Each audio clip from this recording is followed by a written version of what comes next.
अस्सलामुअलैकुम वरहमतुल्लाहि वबरकातुहू। उम्मीद है कि आप सब खैरियत से होंगे।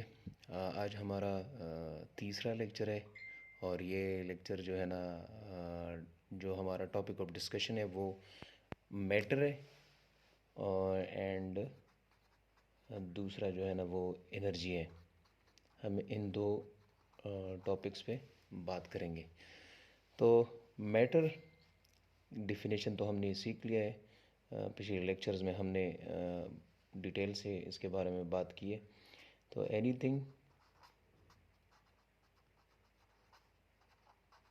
विच occupies space and have mass is called matter। हर वो चीज़ जो जगह घेर लेती है और उसकी वज़न होती है, कैमियत होती है, उसको हम मैटर कहते हैं। सादा अल्फाज में हम इसको मादा कहलाते हैं। हर वो चीज़ जो जगह घेर लेती है और उसकी वज़न होती है, उसकी कैमियत होती है। मास को हम उर्दू में कैमियत कहते हैं। तो उसकी कैमियत होती है तो उसको हम मादा कहते हैं या मैटर कहते हैं। अब स्टेट्स ऑफ मैटर,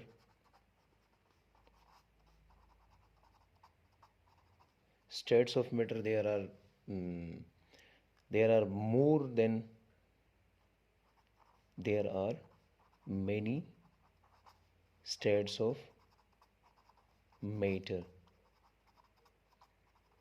मादे के बहुत से अक़साम है, बहुत से हालात है, लेकिन यहाँ पर हम डिस्कस करेंगे only four, we will discuss only four: solid, liquid, gas and plasma. Solid वो चीज़ जो सख्त होती है। जितनी भी चीज़ें जो कायनात में मौजूद है जो सख्त है, जिसको हम छू कर हमें पता चलता है कि ये सख्त है और वो अपनी शेप को चेंज नहीं करता। मतलब ये मार्कर ले लें, अब ये मार्कर जो है ना ये एक ख़ास जगह जो है ना वो घेर लेती है। ये अपनी शेप को, साख्त को चेंज नहीं करता, तब्दील नहीं कर सकता। तो इसलिए हम इसको सॉलिड कहते हैं। मतलब उसकी शेप में चेंजेस नहीं आते। सॉलिड मीन ठोस या सख्त, does not change their shape. इसके वॉल्यूम में भी चेंजेस नहीं आते और इसकी शेप में भी चेंजेस नहीं आते। No change in shape and volume. इसी तरह लिक्विड जो है ना वो माया है। तो लिक्विड जो है ना वो एक स्टेट्स ऑफ मैटर है जो अपनी शेप को तो चेंज करता है लेकिन वॉल्यूम फिक्स्ड होता है।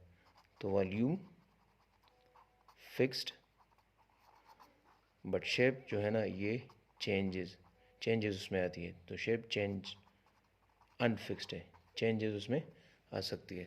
मिसाल के तौर पर हमने 3 cc जो है ना वो वाटर ली, पानी, तो वॉल्यूम तो वही 3 cc है, 3 ml है, लेकिन उसकी जो शेप है जो वो चेंज होता है। मैटर कंटेनर के मीन shape changes due to container. जिस कंटेनर में हम डालते हैं उसकी शेप इख्तियार करते हैं। मतलब अगर हम ग्लास में पानी डालें तो वो ग्लास का शक्ल इख्तियार करता है। अगर हम कप में डालें तो कप का शक्ल इख्तियार करता है। अगर हम सिरंज में पानी जो है वो डालें तो वो सिरंज की शक्ल इख्तियार करती है। मतलब माई की जो है ना वो शेप चेंजेस होती है लेकिन वॉल्यूम उसका फिक्स्ड होता है। इसी तरह हम गैस के बारे में, तो गैस के वॉल्यूम और शेप ये दोनों जो है ना ये फिक्स्ड नहीं है, ये अनफिक्स्ड है। चेंजेस उसमें होती है, चेंजेस अगर। और एक पॉइंट और भी है, गैस जो है ना वो कंप्रेसिबल है। उसमें कंप्रेसिबिलिटी होती है गैस में। कंप्रेसिबिलिटी गैसेस में हो सकती है। मतलब गैसेस के प्रॉपर्टीज़ में हम ये भी डिफाइन करते हैं कि gas will be compressible. Liquid जो है ना उसकी कंप्रेसिबिलिटी थोड़ी बहुत है, लेकिन सॉलिड जो है ना वो लेस कंप्रेसिबल है, मतलब अनकम्प्रेसिबल है, उसकी कंप्रेसिबिलिटी नहीं होती। तो सॉलिड में हम कंप्रेसिबिलिटी वो उसको डिस्कस नहीं करेंगे। लिक्विड लिक्विड में डिस्कस करेंगे, लेकिन लिक्विड में भी कंप्रेसिबिलिटी बहुत कम है। गैस में कंप्रेसिबिलिटी ज़्यादा है। कंप्रेसिबिलिटी मतलब अगर हम कोई फोर्स डालें, फॉर एग्जांपल एक कंटेनर है, उसमें हमने 5 kg गैस जो है ना वो डालें, लेकिन जब हम इस पर फोर्स डालें तो उसकी शेप जो है ना वो चेंज्ड होती है फिर, ड्यू टू फोर्स। तो फोर्स की वजह से जब उसके शेप में चेंजेस आती है तो उसको हम कंप्रेसिबिलिटी कहते हैं। तो गैस कंप्रेस हो सकता है, लेकिन लिक्विड और सॉलिड तो अनकंप्रेसिबल है। लिक्विड में थोड़ा बहुत कंप्रेसिबिलिटी फिर भी हो सकती है, और गैसेस में कंप्रेसिबिलिटी है। अभी प्लाज्मा वही स्टेट है जो आयनाइज स्टेट है। ये आयनाइज स्टेट ऑफ मैटर है। आयनाइज स्टेट ऑफ मैटर मतलब इसमें पॉजिटिव एंड नेगेटिव आयंस होते हैं। अभी जो सॉलिड है, लिक्विड है और गैस है, इसमें मैग्नेटिक फील्ड नहीं होता। इसमें मैग्नेटिक फील्ड नहीं होता क्योंकि मैग्नेटिक फील्ड तो आयंस की वजह से बनता है। तो प्लाज्मा में मैग्नेटिक फील्ड होते हैं, मैग्नेटिज्म और मैग्नेटिक फील्ड जो है ना वो पाई जाती है। लेकिन सॉलिड, लिक्विड और गैस, इसमें जो है ना ये ऐसे स्टेट्स ऑफ मैटर, गैस में मैग्नेटिक फील्ड मतलब अगर हम पैदा करना चाहते हैं तो पैदा हो सकता है, लेकिन एक्चुअली इसमें मैग्नेटिक फील्ड नहीं होता बाय नेचर। और प्लाज्मा जो है ना उसमें मैग्नेटिक फील्ड पाई जाती है, मतलब उसमें मैग्नेटिज्म पाई जाती है क्योंकि उसमें इलेक्ट्रॉन है। और सॉलिड, लिक्विड, गैस ये तो जो है ना न्यूट्रल हालत में पाई जाती है, और प्लाज्मा जो है ना वो आयनाइज्ड होता है। तो नॉर्मल प्लाज्मा जो है ना उसमें मैग्नेटाइज्ड होता है, उसमें मैग्नेटिक फील्ड होती है। लेकिन सॉलिड, लिक्विड और गैस नॉर्मल हालात में इसमें मैग्नेटिक फील्ड नहीं होता क्योंकि ये न्यूट्रल होते हैं। फिर उसमें मैग्नेटिक फील्ड पैदा हो सकती है, लेकिन वो फिर हम बाहर से जो है ना चार्ज जो है ना वो दे तो फिर उसमें हो सकती है। तो ये तो स्टेट्स ऑफ मैटर के बारे में हमने थोड़ा बहुत डिटेल से जो है ना वो पढ़ा। अभी बाज़ लोग कहते हैं कि यहाँ पर जो मैटर में हमने मास और वेट, इसका मतलब क्या मसला है। बाज़ों का जो है ना लोग मैटर में वेट इस्तेमाल करते हैं एंड हैव वेट, और बाज़ जो है ना वो मास इस्तेमाल करते हैं। तो मैंने कहा था भी आपको कि मैं इंशाल्लाह इस पर एक वीडियो बनाऊंगा, रिकॉर्ड करूंगा। तो मास जो है ना वो हमने पढ़ा था कि the quantity of matter, the quantity of matter in a body, मतलब एक ब्लॉक है, ये एक बॉडी है, इसमें जितनी भी क्वांटिटी ऑफ मैटर है, हमें तो पता है कि एक ब्लॉक है तो ब्लॉक तो मतलब किसी स्टेट्स ऑफ मैटर से तो बनी होगी, लिक्विड से बनी होगी, सॉलिड से बनी होगी, गैस से बनी होगी। असल में ब्लॉक जो है ना ये एक बॉडी है। तो बॉडी गैस से भी बन सकती है, लिक्विड से भी बन सकती है, सॉलिड से भी बन सकती है।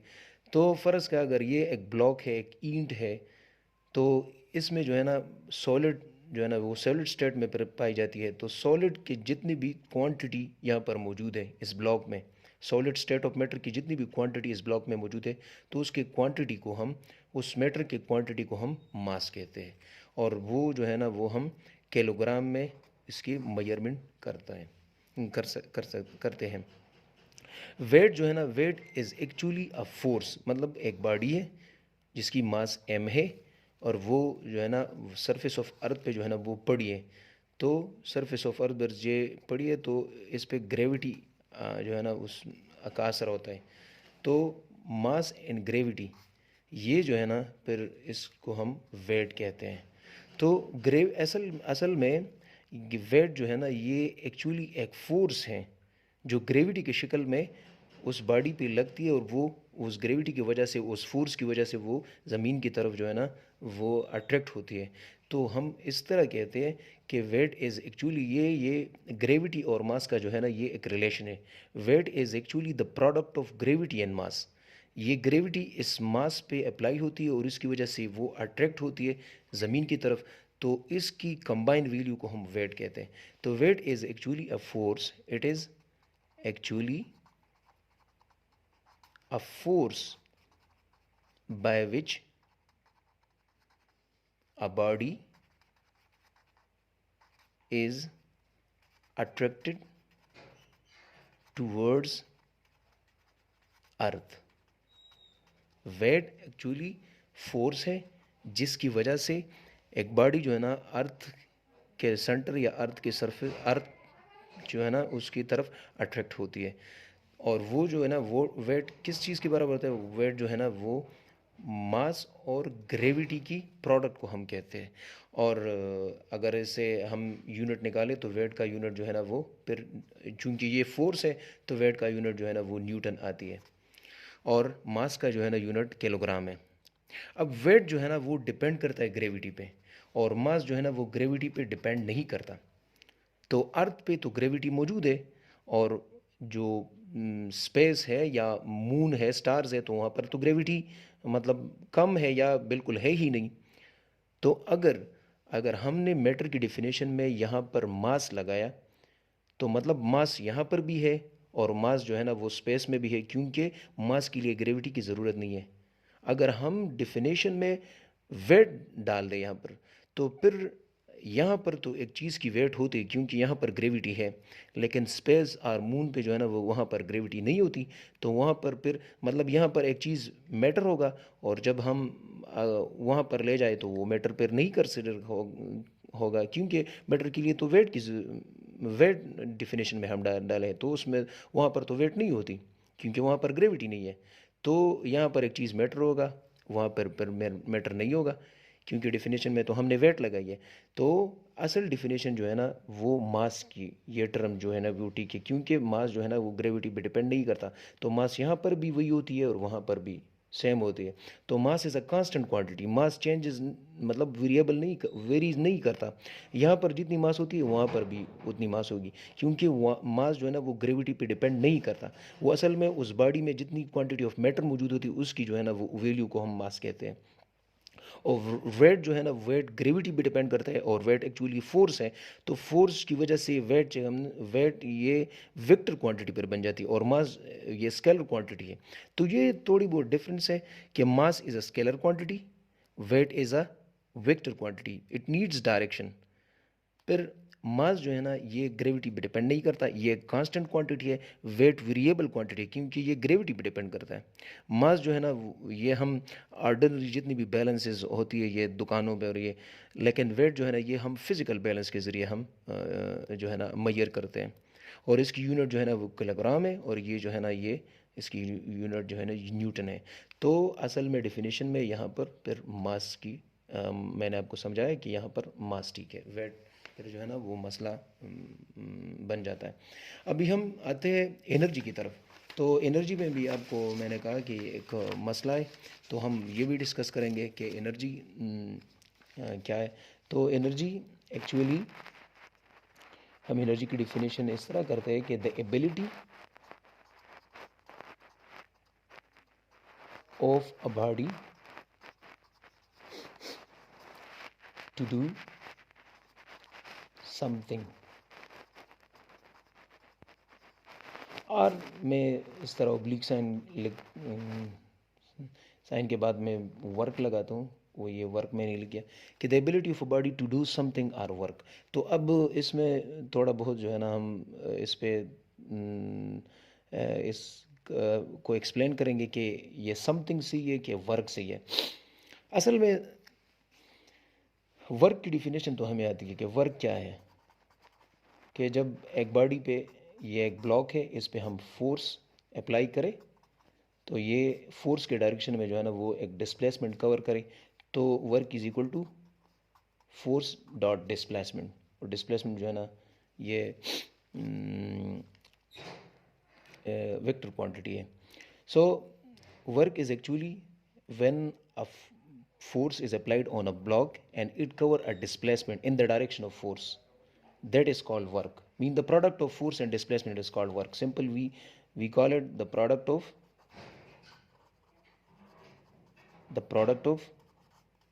force and displacement is called work. तो मतलब W is equal to F S. अब वर्क के बारे में हम जानते हैं कि ये वर्क तो हमने कहा कि the product of force and displacement is called work. Displacement क्या होती है? डिस्प्लेसमेंट असल में एक पॉइंट और एक डिस्प्लेसमेंट असल में ये द लेंथ बिटवीन या the shortest distance between two any points, मतलब एक इस तरह भी हम इसको मिला सकते हैं, इस तरह भी हम इसको मिला सकते हैं और इस तरह भी मिला सकते। तो 3 पाथ्स हो गए, 1 2 3। अभी ये भी थोड़ी सी मतलब लेंथ वाइज से ज़्यादा है, ये भी मतलब लेंथ इसकी ज़्यादा है, तो ये शॉर्टेस्ट है। तो हम इस शॉर्टेस्ट डिस्टेंस को the shortest distance between two any points, दो पॉइंट्स के दरमियान शॉर्टेस्ट डिस्टेंस को हम डिस्प्लेसमेंट कहते हैं।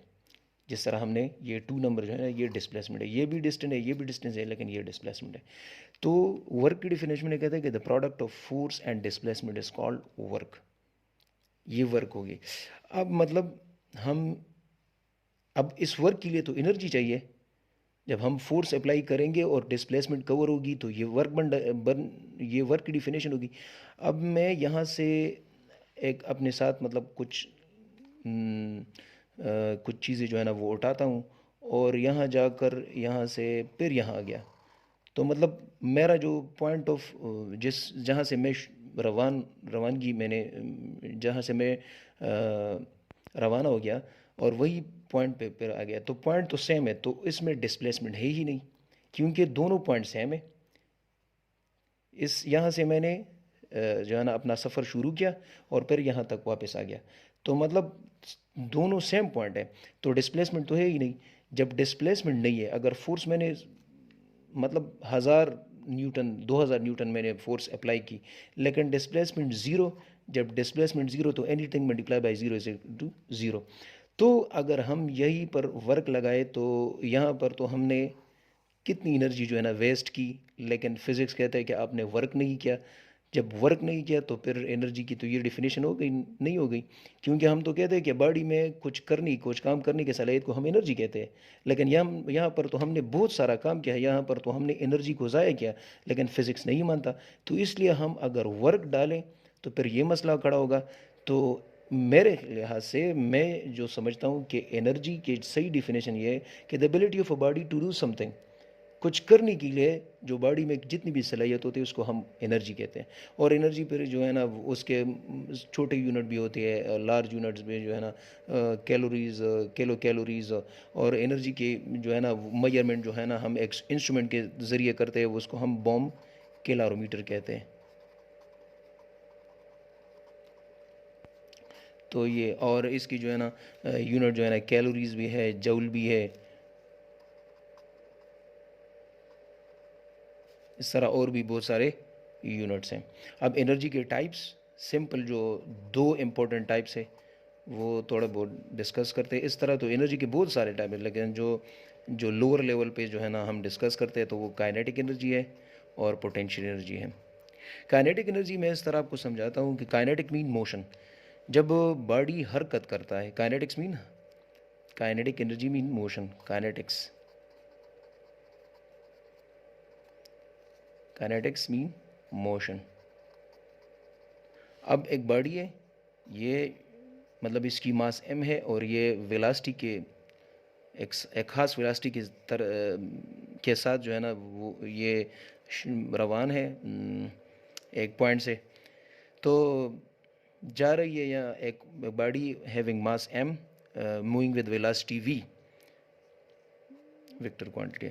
तो a body having mass m a body mass m having velocity v, the days इसके साथ ये मूवमेंट कर रही है, तो ये बन गई हाफ m v स्क्वायर। मतलब जब बॉडी मूवमेंट में हो तो उसमें काइनेटिक एनर्जी होती है, सिंपल इज दैट, कि half m mean mass v in velocity, तो हाफ m v स्क्वायर जो है ना इसको हम काइनेटिक एनर्जी बोलते हैं। और ये एक इस ग्राफ से जो है ना हम इसको मालूम भी कर सकते हैं, जिस तरह मैंने ये डायग्राम जो है ना बनाई। और ये पोटेंशियल एनर्जी हम इस तरह कहते हैं कि पोटेंशियल एनर्जी एक बॉडी है जो सरफेस ऑफ हैविंग मास, जिसकी मास m है, और वो सरफेस ऑफ अर्थ से जो है ना एक हाइट पे पड़ी है जिसको हम एच बोलते हैं, और इस पे ग्रेविटी जो है ना वो अप्लाई होती है डाउनवर्ड डायरेक्शन। तो ये इस सारों की जब हम प्रोडक्ट निकालें तो potential energy is equal to m ये बॉडी का मास, जी ग्रेविटी है, एच जो हाइट है। क्योंकि एक बॉडी अगर हम हाइट पे रख दें, जिस तरह ये मार्कर है, ये हाइट पे है इतनी, तो इससे जो है ना ये हाइट सरफेस ऑफ अर्थ से ये हाइट बन गई, और अभी हमने छोड़ दिया तो ये नीचे की तरफ जाएगा क्योंकि उस पर ग्रेविटी है। तो ये यहाँ पर इस पिन में या मार्कर में अभी पोटेंशियल एनर्जी है, क्योंकि ये हैविंग मास, इसकी मास भी है, इस पे ग्रेविटी भी जो है ना ज़मीन की तरफ से पड़ती है, ताकि वो अट्रैक्ट करे अर्थ की तरफ, और ये ज़मीन से जो है ना हाइट पे है। तो m g h, potential energy is equal to m g h. मतलब अगर एक बॉडी किसी हाइट पे सतह ज़मीन से ऊपर हो, एक हाइट पे, तो उसमें पोटेंशियल एनर्जी है। अभी ये जब मैं छोड़ता हूँ तो ये पोटेंशियल एनर्जी कन्वर्ट होती है काइनेटिक एनर्जी में। तो ये एनर्जी के दो टाइप्स है इस तरह, तो एनर्जी के बहुत सारे टाइप्स है, लेकिन ये kinetic energy, when a body is in motion they have kinetic energy, when a body is present on the surface of earth या it is present at a height on the surface of earth, मतलब surface of अर्थ से एक height पे पड़ी है, और उस चीज बॉडी में जो है ना वो पोटेंशियल एनर्जी होती है। Potential energy related to height and kinetic energy related to motion. और ये एनर्जी मैंने आपको समझाने की कोशिश की कि इसमें वर्क सही है कि समथिंग सही है, तो मेरे ख्याल से समथिंग सही है, लेकिन बाज़ औक़ात वर्क भी यूज़ करते हैं, तो वर्क की डिफिनेशन में पर ये मसला खड़ा होता है। बहरहाल मैंने तो बहुत कोशिश की कि ये दो टॉपिक मैंने आप समझाने की बहुत कोशिश की कि आपको मैं ये समझाऊं, और अगर फिर भी इसमें कुछ मसला पेश आता है आप लोगों को, तो मुझे इनबॉक्स में या कमेंट में जो है ना वो लेके, तो ताकि मुझे भी पता चले कि किस कहाँ पर लोगों को मसला है। मैं कोशिश करूँगा कि वही पॉइंट आपको समझाऊं आसान अल्फाज में, और इसी तरह थ्रू डायग्राम्स के ज़रिए, थ्रू मैथमेटिकल फॉर्म्स के ज़रिए मैं आप लोगों को समझाऊं। तो इंशाल्लाह हमारी हौसला अफजाई के लिए हमारे पेज जो फेसबुक पे है साइंस एकेडमी, वो भी जो है ना उससे वीडियो शेयर भी करें, लाइक भी करें और फॉलो भी करें, और हमारा यूट्यूब जो चैनल है साइंस एकेडमी पे, तो उसको भी सब्सक्राइब करें, और बिल की जो निशान है उसको उनको भी प्रेस करें, ताकि हमारी जो जितनी भी नोटिफिकेशंस है, वीडियोज़ है, वो आपको बर वक्त पहुँचे। सो थैंक यू, जज़ाकल्लाह।